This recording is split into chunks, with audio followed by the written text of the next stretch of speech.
coup, on va aller voir un peu plus en profondeur. Donc les énergies qui sont ressorties donc, pour cette pleine lune. Il y a un truc qui me revient aussi, je voulais vous partager à propos de cette reine de coupe. Et quand on parle du monde relationnel, en effet émotionnel, ça me fait penser que il y a... comment dire, ça me fait penser que du coup il y a certainement des incidences avec le transit de Vénus, donc planète, enfin à relier avec les énergies taureaux, et transit de Vénus et de Vesta, de l'harmonie en termes relationnels.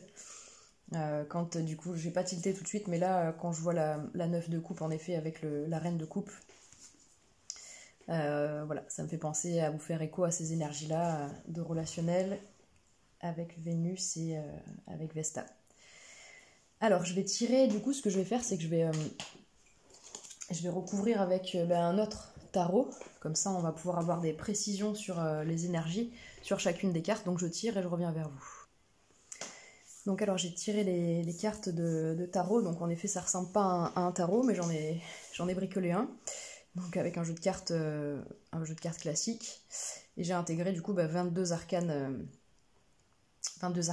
majeurs, plus les cavaliers. Donc là voilà ce qui est sorti, donc on a un as de coupe sur un as de bâton. Donc l'as de coupe sur, je vous parlais juste à l'instant en effet d'émotion, d'émotionnel et de relationnel. Donc là on double le nouveau départ et le côté feu, passion, émotion, amour. Donc c'est une redite de ce que je vous ai dit, mais en termes de tout ce qui est émotionnel. Peut-être qu'on ressent quelque chose de nouveau, peut-être qu'on est épris pour quelqu'un et qu'on a beaucoup de passion, parce que là les deux as quand même c'est assez puissant. Et que du coup, voilà, peut-être que ça vient modifier tout plein de choses dans notre vie, peut-être qu'il y a quelque chose... peut-être qu'il y a une rencontre pour vous au niveau du travail, parce que il y a quand même je le relie avec ces deux as là, avec le 3 de la collaboration. Voilà, il y a une nouvelle passion, que ce soit pour un domaine de votre vie, des activités que vous faites, des relations que vous nourrissez, des échanges que vous nourrissez. Voilà, un job, quelque chose, je sais pas moi. Ça c'est à voir dans votre vie à tous. Et donc du coup ensuite sur la justice, on a une reine de denier, donc dame de trèfle. Une reine de denier, donc du coup qui... Alors on a eu trois reines qui se sont montrées. On a eu la reine de coupe tout à l'heure, la reine d'épée tout à l'heure au deck, qui nous parlait de communication, d'être froid, tranchant, précis et de pas se faire avoir. On a une reine de coupe qui nous parle de profondes émotions et d'une profonde reconnaissance de ses émotions. Voilà, qu'on va aller tendre sa coupe d'émotions comme elle le fait à l'autre, on va aller en parler. Et sur la justice, on a la reine de denier qui sort. Alors la reine de denier, c'est quelqu'un qui est très ancré et qui sait tout le potentiel qu'elle a. C'est-à-dire qu'elle sait très bien qu'elle peut se débrouiller toute seule. La reine de denier, elle représente l'abondance, et dans le sens où elle est abondante, elle maîtrise, en fait, dans sa vie, elle a la maîtrise de suffisamment de choses pour avoir ce fameux équilibre, justement, dans sa vie matérielle. Et donc du coup la justice elle nous propose, ou alors si c'est pas le cas, de venir travailler avec des énergies de reine de denier. Voilà, il faut en fait c'est vraiment ces 6 énergies là, c'est les énergies avec lesquelles on doit travailler, puisque c'est celles qui sont disponibles.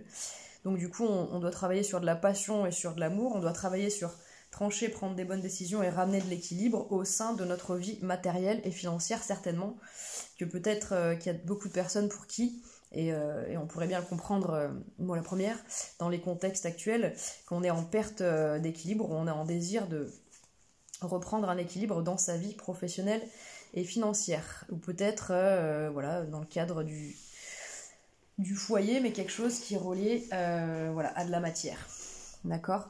Ensuite, donc sur le battleur, le nouveau départ, alors c'est super, on a l'arcane majeur 22, donc c'est le fou. Il s'était montré tout à l'heure, il me semble, qu'on nous conseillait, moi que je confonde avec un tirage antérieur, mais qu'on nous conseillait de prendre un nouveau départ. Donc du coup, le fou par rapport au battleur, il a fait tout le parcours de tous les arcanes majeurs et de tous les arcanes mineurs. C'est-à-dire qu'il est parti en tant que battleur, avec pas grand-chose, il est passé par tous les arcanes majeurs et tous les arcanes mineurs dans sa vie, et puis il en est arrivé donc à un point, le fou, de là où il est, c'est-à-dire que le fou sur dans le tarot, on le voit, il a un baluchon sur le dos et il part. Alors il a un petit animal qui le suit derrière.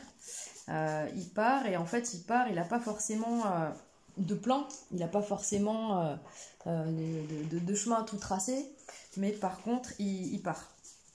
Il part à l'aventure parce qu'il sait qu'en fait il quitte quelque chose, il quitte un endroit, il quitte des énergies, il quitte une situation, il quitte un mode de vie, un mode de pensée, des dogmes, des conditionnements, il quitte tout plein de choses, voilà, j'ai trouvé la carte, pour aller s'offrir quelque chose qui lui correspond mieux.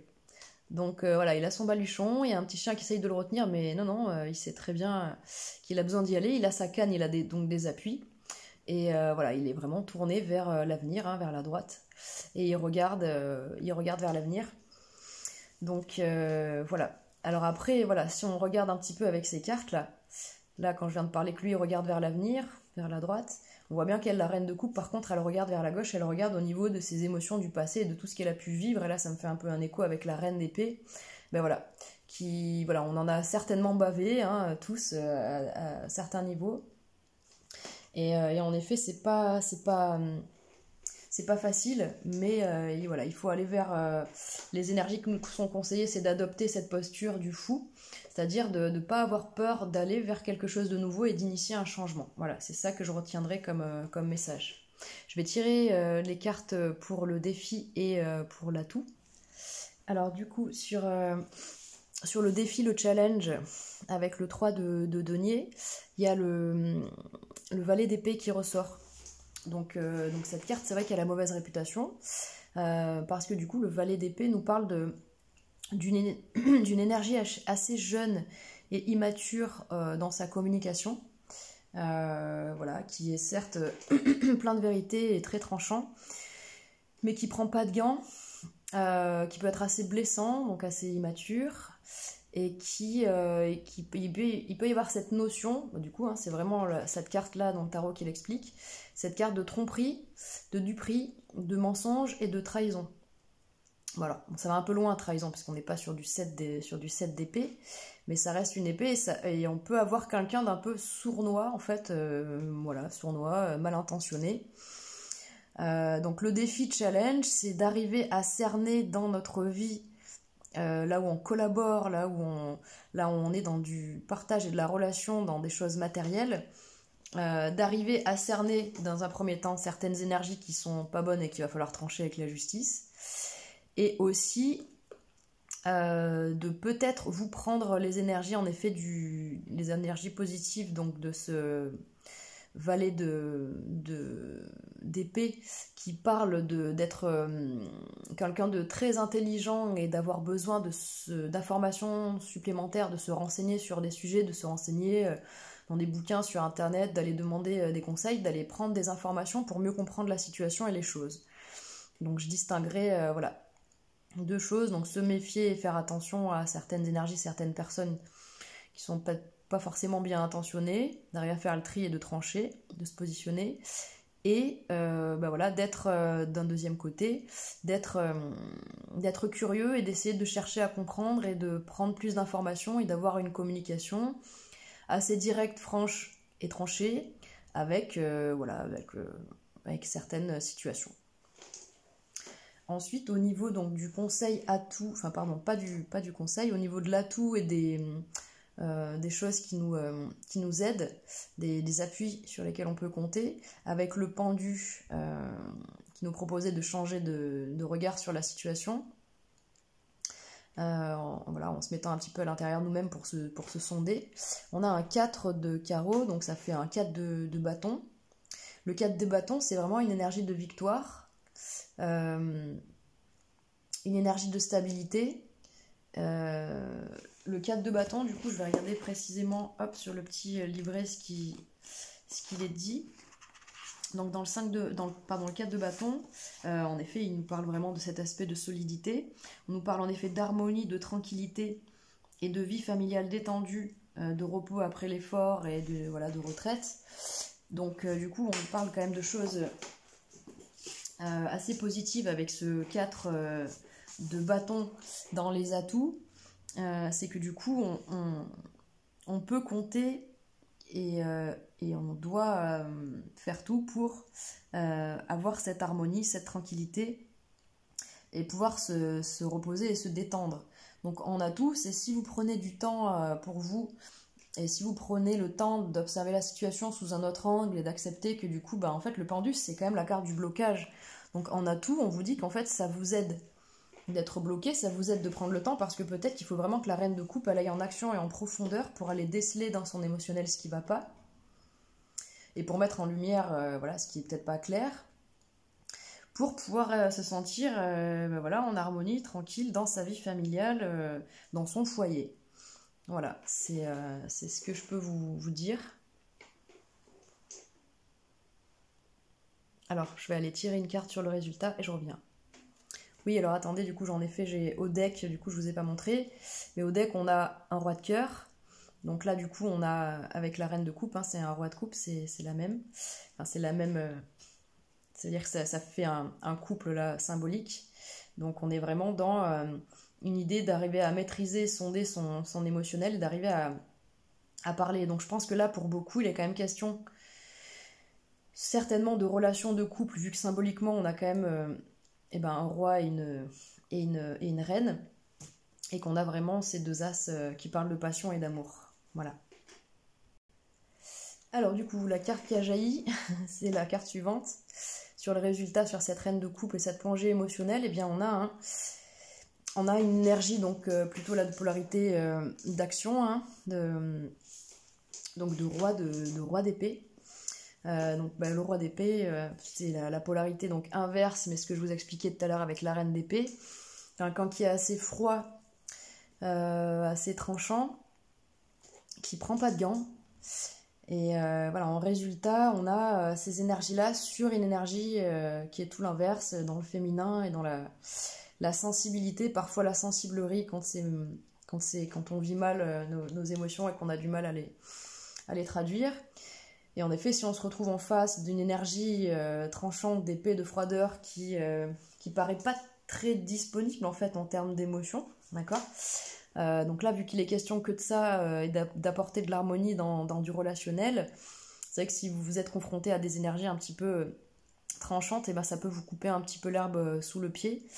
Mais après, dans ce qu'on peut dire aussi et ce qu'on pourrait vous dire dans le résultat, c'est que peut-être que vous aussi, vous devez arriver à concilier vos énergies de reine de coupe et vos énergies de roi d'épée pour, et là je me remets sur la carte centrale, l'énergie centrale, pour profiter pleinement de ces énergies de justice et de reine de denier qui vont vous permettre de rapporter de la stabilité dans votre vie pour pouvoir voilà, vous sentir mieux en harmonie.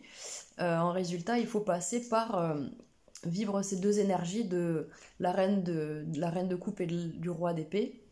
Et en gros, vous devez concilier vraiment ces deux énergies-là, dans le même temps arriver à sonder votre cœur au plus juste et de manière plus authentique en vérité avec vous-même, avec les autres, pour pouvoir aller en effet avec l'autre dans une communication claire, précise et tranchante avec le roi d'épée, et d'arriver à ne pas être ni dans la sensiblerie ni dans la froideur. Voilà. Voilà ce que je peux vous dire pour ça. Et oui, et en dos de deck, du coup, on a un 10 de carreau, donc un 10 de bâton. Donc on est bien sur ces énergies de fin de cycle, le 10 de bâton, la carte du tarot qui symbolise le 10 de bâton, c'est quelqu'un qui a 10 bâtons sur son dos et qui porte un lourd fardeau. Enfin c'est peut-être la 9 de bâton où il y a cette idée de bâton sur le dos, mais voilà, 10 de bâton c'est la fin de toute façon de quelque chose qui nous a épuisé, qui nous a demandé beaucoup d'efforts et beaucoup de travail, d'accord ?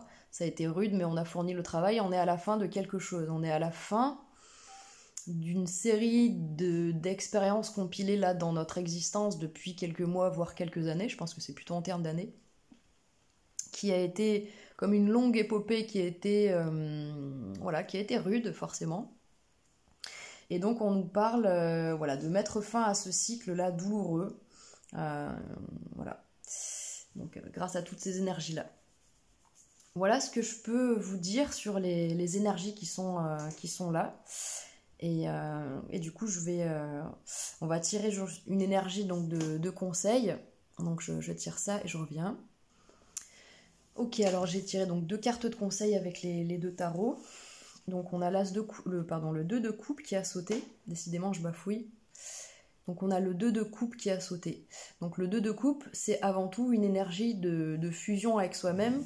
Souvent dans le tarot, c'est vraiment une énergie qui ressort pour parler de l'amour amoureux à deux et d'une forme de complétude et d'épanouissement avec quelqu'un.